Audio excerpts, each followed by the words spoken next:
हमने कही। नमस्कार दोस्तों, मैं संजीव शर्मा डिजायर न्यूज से। आज एक ऐसे सेंसिटिव टॉपिक पे हम बात करते हैं कि जो एक नया ट्रेंड शुरू हुआ है सुप्रीम कोर्ट ऑफ इंडिया से। धनंजय यशवंत चंद्रचूड़, जो कि हमारे 50वें चीफ जस्टिस बनने जा रहे हैं नवंबर में। 11 नवंबर 1959 को जन्मे डी.वाई. चंद्रचूड़ एक ऐसे जस्टिस हैं जिन्होंने अभी तक अपनी बेबाक जजमेंट से लोगों के दिलों में राज किया, लेकिन कुछ असामाजिक तत्व ऐसे आ गए कि अब वो जुडिशरी पे भी अटैक करने लगे हैं। 156 पेज की एक कंप्लेंट दर्ज की, जिसको ऑल इंडिया बार एसोसिएशन ने अच्छी तरीके से देखा और उसे महज एक फेक कंप्लेंट पाया। डी.वाई. चंद्रचूड़ जस्टिस के बारे में अगर मैं बात करूं तो अब भी ये longest serving chief justice of India होंगे।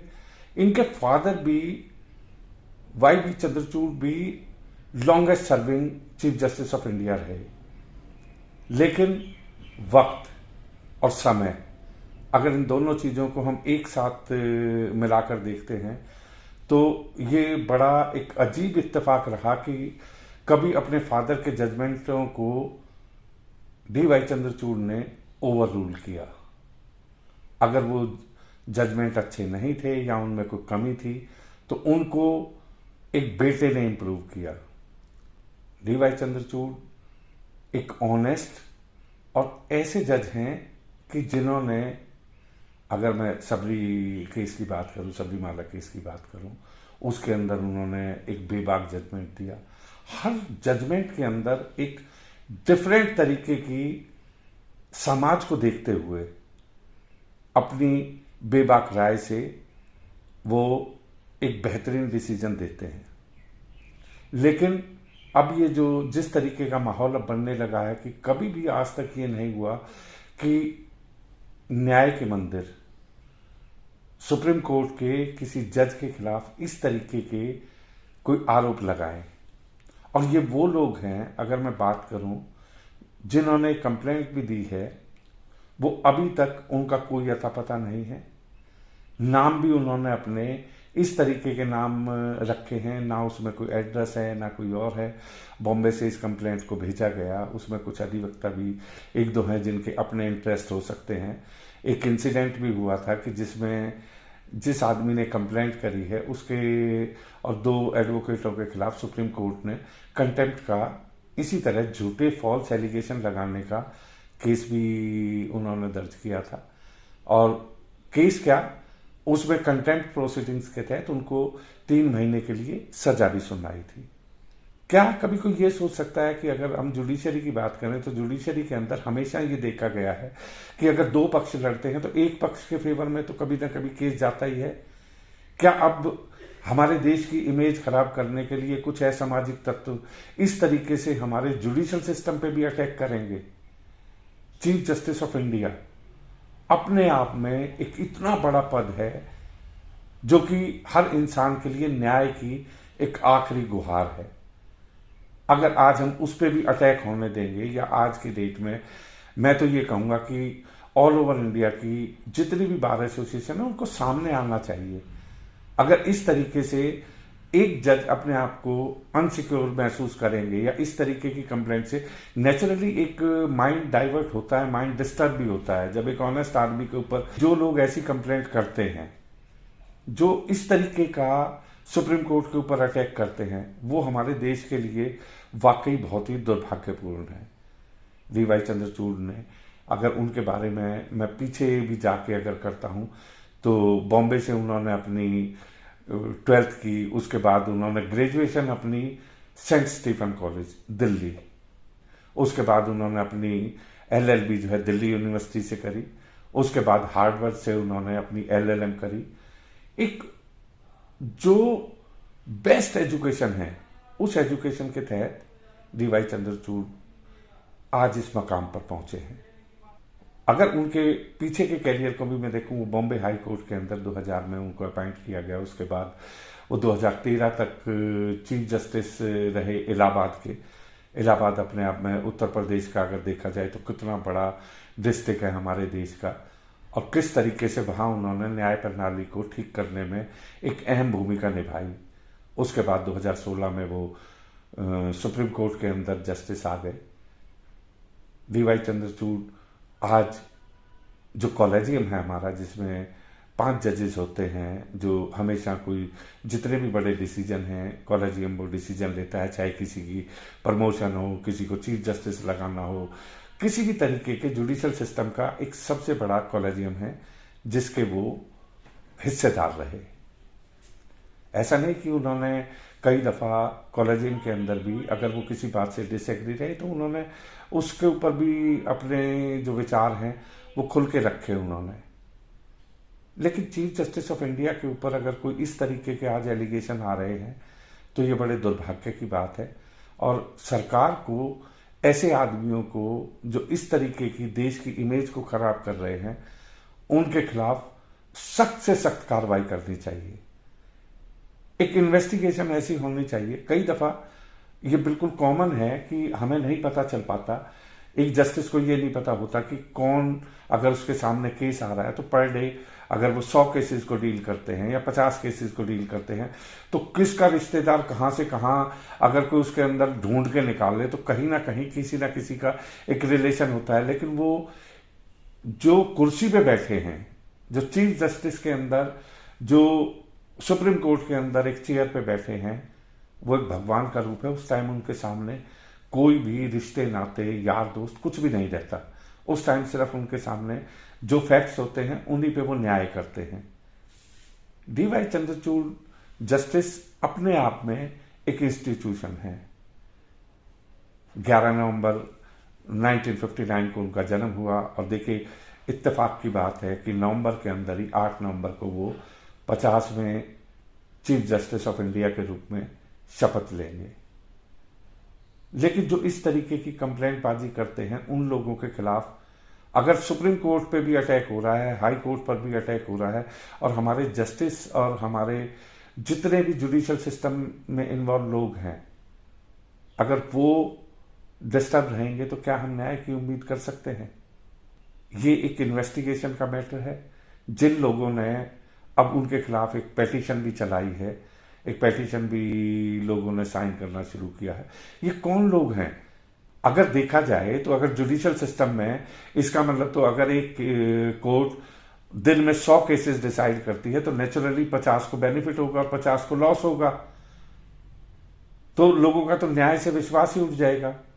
डी.वाई. चंद्रचूड़ जैसे ऑनेस्ट और मेहनती, जिन्होंने जुडिशियल सिस्टम में एक रिफॉर्म्स लेके आए, उनके ऊपर अगर कोई एलिगेशन लगते हैं तो मैं डिजायर न्यूज के माध्यम से सिर्फ इतना ही कहना चाहूंगा कि ऑल इंडिया बार एसोसिएशन ने जो अपना निर्णय लिया है कि उसने इसको सिरे से नकारा है कि ये बहुत ही एक बेहुदा तरीके से जो है भेजा हुआ पत्र है, और आज जो लोग इसमें इन्वॉल्व हो रहे हैं उनको कभी भी माफ नहीं किया जाएगा। इन सारी चीजों को देखते हुए हमें अपने जुडिशियल सिस्टम को बचाना है। आज डी.वाई. चंद्रचूड़ जी हैं, कल को कोई दूसरे जस्टिस होंगे। अगर इन लोगों को, जो असामाजिक तत्व हैं जो हमेशा समाज में एक नेगेटिव इमेज को लेके आते हैं, इन लोगों को जरूर सजा मिलनी चाहिए। समाज को ऐसे लोगों का बहिष्कार करना चाहिए। मैं सिर्फ इतना ही कहूंगा कि जिस तरीके का ये माहौल अभी उनके खिलाफ क्रिएट किया गया है, ये एक बहुत ही गंदा और सिस्टम को खराब करने वाला बेहद भद्दा मजाक है। इसकी जांच जरूर होनी चाहिए। पूरा देश जस्टिस डी.वाई. चंद्रचूड़ के साथ है, उनकी ऑनेस्टी के साथ है। उनके, अगर आप डिटेल में भी जाके देखना चाहें तो आप, इवन मेरा आर्टिकल भी हमारी वेबसाइट के ऊपर है, उनकी अचीवमेंट देखिए आप, किस तरीके से उन्होंने जिंदगी को, अपनी पूरी जिंदगी उन्होंने जो है लॉ के लिए दी, सिस्टम के लिए दी। आज अगर कोई उन पर एलिगेशन लगाता है तो नेचुरली ये हमारे लिए दुर्भाग्य की बात है। दोस्तों, अगर देखें तो सुप्रीम कोर्ट के जस्टिस यू ललित 9 नवंबर को रिटायर हो रहे हैं, और उनकी जगह अब जो नए जस्टिस आएंगे वो आएंगे D.Y. चंद्रचूड़ जी, डॉक्टर न्यायमूर्ति धनंजय यशवंत चंद्रचूड़, जो कि बॉम्बे में जन्मे। उनके पिता खुद पूर्व न्यायाधीश रहे और चीफ जस्टिस ऑफ इंडिया सबसे लॉन्गेस्ट सर्विंग रहे। जस्टिस चंद्रचूड़ ने बंबई उच्च न्यायालय से वकील के रूप में अभ्यास किया और संवैधानिक कानून और सार्वजनिक कानून में उनकी विशेष रुचि थी। वर्ष 1998 से 2000 में justice Chandrachud additional solicitor general of India भी नियुक्त हुए। 29 मार्च 2000 को बॉम्बे हाई कोर्ट के अतिरिक्त जज नियुक्त हुए। 31 अक्टूबर 2013 को इलाहाबाद हाई कोर्ट के मुख्य न्यायाधीश पद पर आसीन हुए। 13 मई 2016 को सुप्रीम कोर्ट ऑफ इंडिया के जज बने। अगर हम उनके कैरियर की बात करें तो बड़ा लंबा कैरियर उनका रहा। उन्होंने दिल्ली यूनिवर्सिटी से 1982 में लॉ किया। सुप्रीम कोर्ट और बॉम्बे हाई कोर्ट के कुछ वरिष्ठ सदस्यों द्वारा बार काउंसिल ऑफ इंडिया को सूचित किया गया कि यह वही आर के पठान, राशिद खान पठान हैं, जिन्हें अप्रैल 2020 में सुप्रीम कोर्ट के एक स्वयं संज्ञान अवमानना याचिका में सुप्रीम कोर्ट के एक न्यायाधीश, अब वो सेवानिवृत्त हो चुके हैं, के खिलाफ झूठी और आधारहीन शिकायत दर्ज कराने के लिए अवमानना का दोषी पाया था। सुप्रीम कोर्ट ने शिकायतों को निंदनीय माना। बार काउंसिल ऑफ इंडिया को सूचित किया गया कि इस व्यक्ति के साथ 2 अन्य अधिवक्ताओं को भी इस व्यक्ति के साथ इनकी मिलीभगत के लिए अवमानना का दोषी ठहराया गया था और तीनों को अवमानना याचिका संख्या 3 में सर्वोच्च न्यायालय ने 2019 द्वारा 3 महीने के साधारण कारावास की सजा सुनाई थी।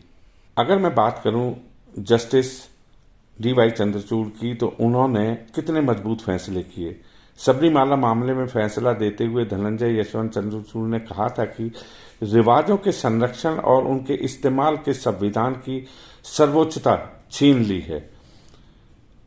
भारत के 50वें मुख्य न्यायाधीश बनने जा रहे धनंजय यशवंत चंद्रचूड़ कहते हैं कि अदालतों का काम कानूनी जवाबदेही के साथ अत्याचार दूर करना है। उनके फैसले जितने मजबूत और तार्किक होते हैं, उतनी ही बेबाकी के साथ वे असहमति भी जताते हैं।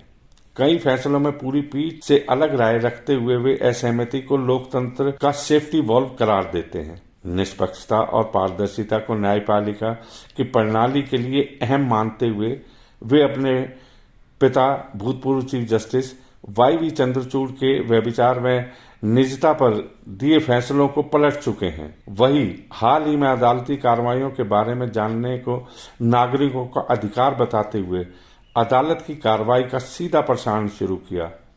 व्यभिचार और समलैंगिक संबंधों और गैर आपराधिक बनाने वाले फैसले देकर उन्होंने यौन व्यवहार को लेकर जारी सामाजिक व व्यवस्थागत रूढ़िवाद को झकोरा है। समलैंगिक संबंधों को अपराध बताने वाली भारतीय दंड संहिता धारा 377 को उन्होंने मैकाले की विरासत बताते हुए कहा था कि अतीत के अन्याय को ठीक नहीं किया जा सकता, लेकिन भविष्य की दिशा तो तय की जा सकती है। वही हदिया मामले में व्यभिचार और गैर आपराधिक घोषित करते हुए यौन स्वेच्छाचारिता को शादी के तहत महिला की स्वायत्तता का विषय बताया था। सबरीमाला मामले में फैसला देते हुए कहा था कि रिवाजों के संरक्षण और उनके इस्तेमाल ने संविधान की सर्वोच्चता छीन ली है। हाल ही में संविधान पीठ का हिस्सा रहते हुए उन्होंने पीठ से अलग राय रखते हुए भारत के मुख्य न्यायाधीश के कार्यकाल को बताया। भारत के मुख्य न्यायाधीश के कार्यकाल को सार्वजनिक प्राधिकरण बताते हुए इसे सूचना के अधिकार के तहत उत्तरदायी बताया था। उनकी इस राय के आधार पर ही अदालत ने RTI आवेदनों से निपटने के लिए एक ऑनलाइन मंच स्थापित करने की घोषणा की। दिल्ली से LLB, हार्वर्ड से LLM, 11 नवंबर 1959 का जन्म। Justice D.Y. चंद्रचूड़ की मां प्रभा चंद्रचूड़ शास्त्रीय संगीतकार थी।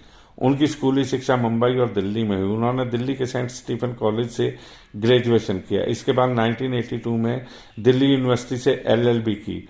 यहीं से वे अमेरिका की हार्वर्ड यूनिवर्सिटी पहुंचे, जहां पहले LLM पूरी की और 1986 में जूरिडिकल साइंस में PhD की उपाधि भी हासिल की। सस्ती लोकप्रियता हासिल करने का उपकरण BCI ने जस्टिस D.Y. चंद्रचूड़ के खिलाफ वायरल पत्र की निंदा की। ऐसी पोस्ट को नजरअंदाज करने की सलाह दी। इस 165 पेज लंबे पत्र में जस्टिस डीवाई चंद्रचूड़ और उनके बेटे अभिनव चंद्रचूड़ पर न्यायिक अनुशासनहीनता का आरोप लगाते हुए उनके खिलाफ कार्रवाई की मांग की। एक कड़े शब्दों में प्रेस विज्ञप्ति में बार काउंसिल ऑफ इंडिया ने इस तरह के पत्र की निंदा करते हुए कहा है, बार काउंसिल ऑफ इंडिया ने हमारे सर्वोच्च न्यायालय और उसके न्यायाधीशों की छवि खराब करने के असफल प्रयास के लिए निहित स्वार्थ वाले कुछ लोगों के तौर तरीकों की कड़ी निंदा की है। इस तरह की बढ़ती प्रवृत्ति वास्तव में देश के लिए गंभीर चिंता का विषय है और इसे किसी भी तरह से रोकना होगा। नमस्कार।